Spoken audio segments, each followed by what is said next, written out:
chatter about people being worried about whether Biden will be a drag at the top of the ticket.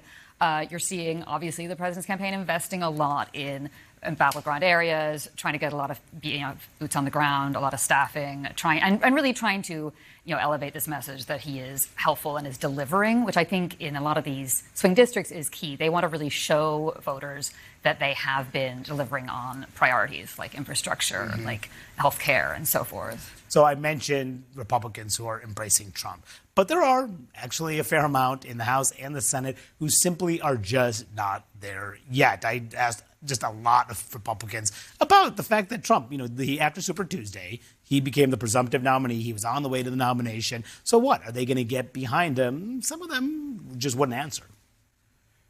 Are you ready to endorse Trump? Are you going to endorse Mr. Kaine? Mr. Kaine, can you respond? Are you going to endorse him? Look, at the end of the day, this is about the American people. They will determine who the next president of the United States is. Not me, not anybody in this House or chamber. Are you going to endorse Trump? What I will tell you is that we can't afford 4 more years of Biden administration. Are you going to support Trump? What's that? Are you supporting Trump? Figure that out. Thanks. Are you going to vote for him? I've answered that question before. So Trump is the nominee. Are you going to support him? What Hoosiers decide to do is Hoosiers' choice. I don't have anything to say about my own views on the election. I've said enough. But you still harbor those same concerns? Nothing's changed from my standpoint. I trust the people I represent to make their own decisions about who they're going to vote for.